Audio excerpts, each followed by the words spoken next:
Good morning बच्चों आज हम लोग पाठ 7 में पढ़ेंगे शब्द रचना संधि।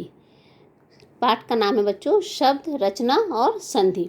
तो बच्चों सबसे पहले हम जानेंगे कि संधि का अर्थ क्या है। सबसे पहले बच्चों हम लोग जानेंगे कि संधि का जो अर्थ है, संधि का अर्थ क्या है। तो बच्चों संधि का अर्थ है मेल अथवा योग। संधि दो वर्णों के बीच होती है। संधि क्या होती है बच्चों? दो वर्णों के बीच में होती है। दो वर्णों के बीच में होती है। फिर मैं एक बार कह रही हूँ बच्चों, ध्यानपूर्वक सुनिए।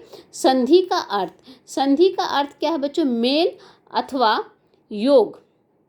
मेल अथवा योग संधि दो वर्णों के बीच में होती है। संधि क्या होती है बच्चों? दो वर्णों के बीच में होती है।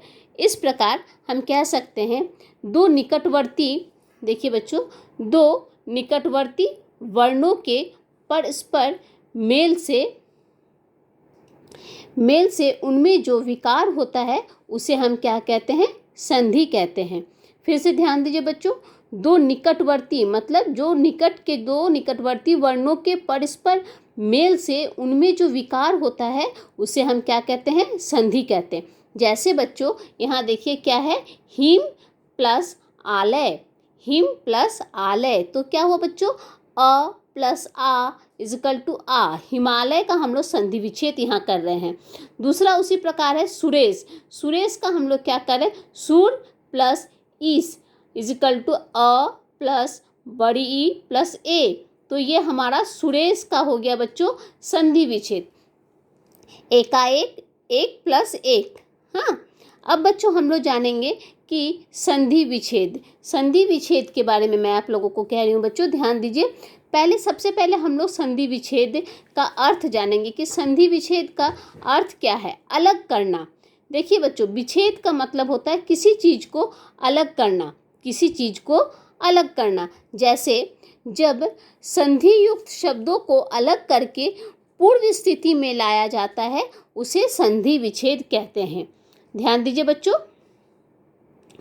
कि संधि विच्छेद का अर्थ है अलग करना। जब संधि युक्त शब्दों को अलग करके पूर्व स्थिति में उसे लाया जाता है तो उसे हम कहते हैं संधि विच्छेद। अब हम जानेंगे बच्चों संधि के भेद। अब हम लोग क्या जानेंगे? संधि के भेद। तो संधि के भेद क्या? संधि के निम्नलिखित 3 भेद होते हैं। संधि के बच्चों निम्नलिखित कितने भेद होते हैं? तो संधि के निम्नलिखित 3 भेद होते हैं। क्या क्या? हमारा सबसे पहले आता है स्वर संधि। पहले क्या आता है बच्चों? स्वर संधि। दूसरा व्यंजन संधि। दूसरा क्या आता है बच्चों? व्यंजन संधि। दूसरा हमारा है व्यंजन संधि। और तीसरा है विसर्ग संधि। तीसरा क्या है बच्चों? विसर्ग संधि। तो हमारे संधि के भेद क्या क्या हुए? स्वर संधि, व्यंजन संधि, क्या हुए? व्यंजन संधि और विसर्ग संधि। ये बच्चों हमारे हुए संधि के भेद। मैं फिर कह रही हूँ बच्चों, ध्यान दीजिए। संधि के निम्नलिखित 3 भेद होते हैं। संधि के निम्नलिखित 3 भेद होते हैं। क्या क्या भेद होते हैं बच्चों? सबसे पहले हमारा आता है स्वर संधि। सबसे पहले क्या आता है बच्चों? स्वर संधि। हमारा दूसरा आता है व्यंजन संधि। दूसरा क्या है बच्चों? व्यंजन संधि। और तीसरा है विसर्ग संधि। तीसरा क्या है? विसर्ग संधि। अब बच्चों ये जो हमारे स्वर संधि है, स्वर संधि के भेद संधि को हम लोग सबसे पहले जानेंगे। स्वर संधि किसे कहते हैं, या स्वर संधि को हम लोग सबसे पहले हम लोगों को जानना है कि स्वर संधि किसे कहते हैं। तो बच्चों जब स्वर से स्वर का मेल होता है, जब स्वर से स्वर का मेल होता है तो उसे हम स्वर संधि कहते हैं। ध्यान दीजिए बच्चों, जब स्वर से स्वर का मेल होता है तो उसे स्वर संधि कहते हैं। जैसे अब हम जानेंगे कि स्वर संधि के कितने भेद हैं।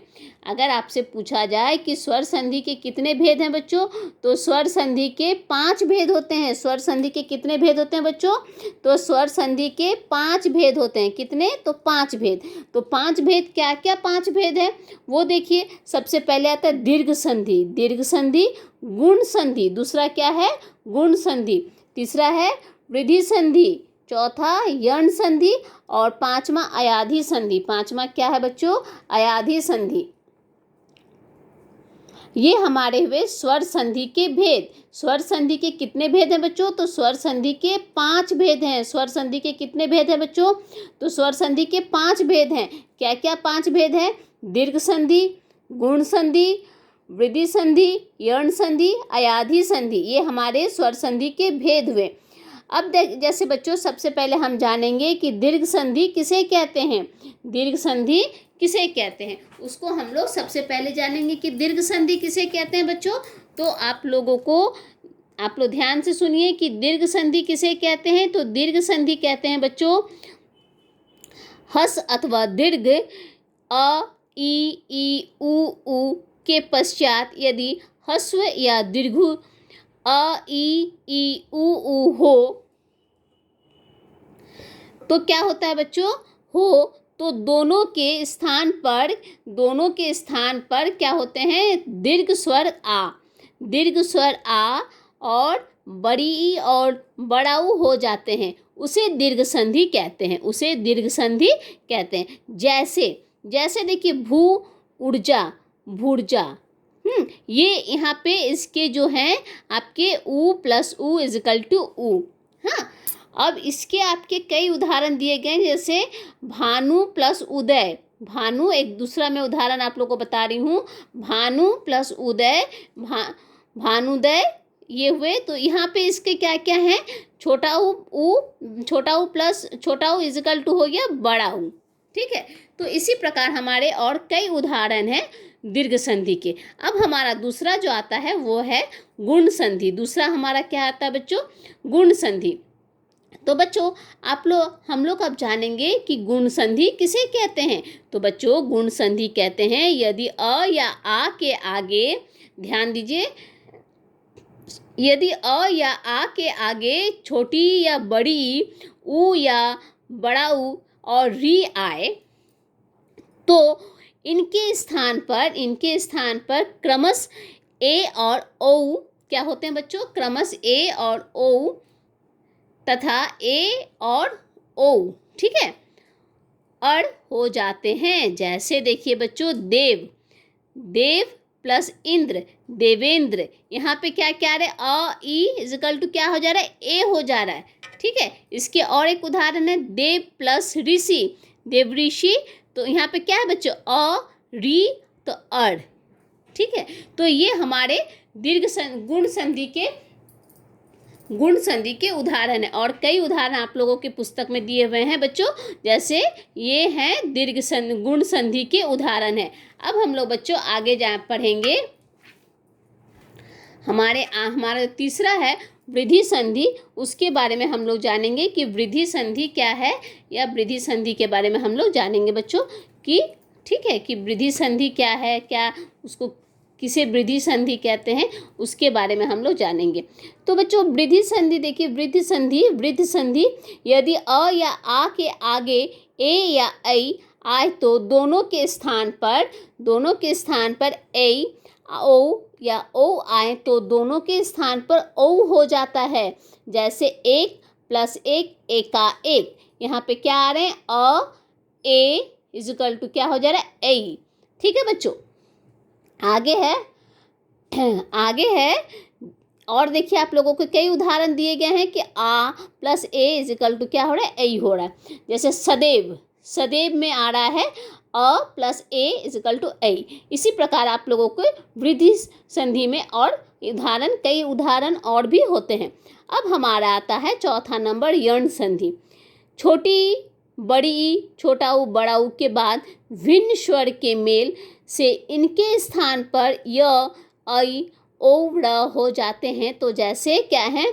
यहाँ पे है सु। मैं आप लोगों को एक उदाहरण दे रही हूँ। सु प्लस आगत, स्वागत। क्या हुए? स्वागत। तो यहाँ पे देखिए बच्चों क्या है? ऊ, छोटा ऊ प्लस आ इजिकल टू वाओ।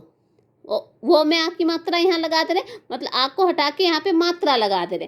तो इसी प्रकार आपके यर्ण संधि के उदाहरण हुए। अयाधि संधि। अब बच्चों हम लोग जानेंगे हमारा कि अयाधि संधि क्या है। तो ए से परे यदि कोई स्वर, ए से परे यदि कोई स्वर हो तो उसे ऐ कर देते हैं। क्या कर देते हैं बच्चों? ऐ कर देते हैं। जैसे देखिए आप लोगों का है, ए से परे यदि कोई स्वर हो जाते हैं, आई कर देते हैं। औ से परे यदि कोई स्वर हो तो उसे औ कर देते हैं। औ से परे यदि कोई स्वर हो जाए तो उसे आओ कर देते हैं। यहाँ आप लोग पुस्तक में भी देखिएगा, यहाँ पे दिया हुआ है कर देते हैं। उसे अयाधी संधि कहते हैं। उसे क्या कहते हैं बच्चों? अयाधी संधि कहते हैं। हाँ, आप लोग को अयाधी संधि के देखिएगा कई तरह के उदाहरण है। भौ प्लस उक भावुक, ओ प्लस उ आओ हो गया। ठीक है, अब हम लोग जानेंगे बच्चों व्यंजन संधि क्या है। हमारे हैं व्यंजन संधि। व्यंजन संधि क्या है? किसी व्यंजन का व्यंजन से स्वर का व्यंजन से या व्यंजन का स्वर से मेल हो तो उसे हम कहते हैं, जैसे देखिए मैं फिर से कह रही हूँ, किसी व्यंजन का व्यंजन से स्वर का व्यंजन से या व्यंजन का स्वर से मेल होने से उसमें जो विकार उत्पन्न होते हैं उसे व्यंजन संधि कहते हैं। जैसे क्या है? सत्य प्लस चरित्र, सचरित्र।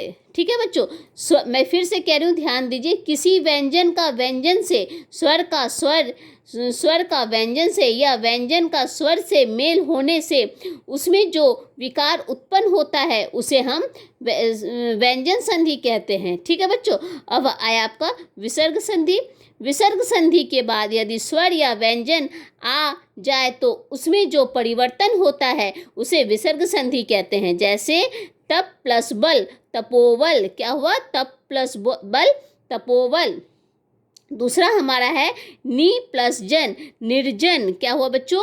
नी प्लस जन निर्जन। आगे है नी प्लस चल निश्चल, क्या हुए? निश्चल। और आखिरी हमारा है बच्चों, आखिरी नंबर हमारा है, ध्यान दीजिए, नी प्लस तेज तो हुआ निस्तेज। ठीक है, तो बच्चों आज हम लोग जाने कि संधि, हम लोग जाने संधि क्या है, संधि के कितने भेद हैं। तो संधि के बच्चों आप लोगों को मैंने बताया कि संधि के कितने भेद हैं, अभी हम लोगों ने जाना। सबसे पहले आज हम लोग जाने कि संधि का अर्थ क्या है। तो बच्चों मैं संधि का अर्थ आप लोगों को एक बार फिर से बता दे रही हूँ, ध्यानपूर्वक सुनिए कि संधि का अर्थ क्या है बच्चों? मेल अथवा योग, मेल अथवा योग। मैं फिर से कह रही हूँ बच्चों, मैंने शुरू में भी बताया, मैं फिर बता रही हूँ कि ध्यान दीजिए संधि का अर्थ क्या है बच्चों। तो संधि का अर्थ है मेल अथवा योग। संधि क्या है? संधि दो वर्णों के बीच होती है बच्चों। संधि कितने वर्णों के बीच होती है? दो वर्णों के बीच होती है। और संधि के कितने भेद हैं बच्चों? तो संधि के 3 भेद हैं। संधि के कितने भेद हैं बच्चों? मैं कह रही हूँ संधि के, ध्यान दीजिए संधि के कितने भेद हैं। तो संधि के 3 भेद हैं, स्वर संधि, व्यंजन संधि, विसर्ग संधि। ये हमारे संधि के 3 भेद हैं। तो ठीक है बच्चों, आज हम लोग स्वर के संधि के बारे में जाने, संधि के भेदों के बारे में जाने, संधि का अर्थ जाने। आगे के वीडियो में मैं बच्चों इस संधि का प्रश्न उत्तर कराऊंगी, आप लोग उसका प्रश्न उत्तर भी कीजिएगा। धन्यवाद।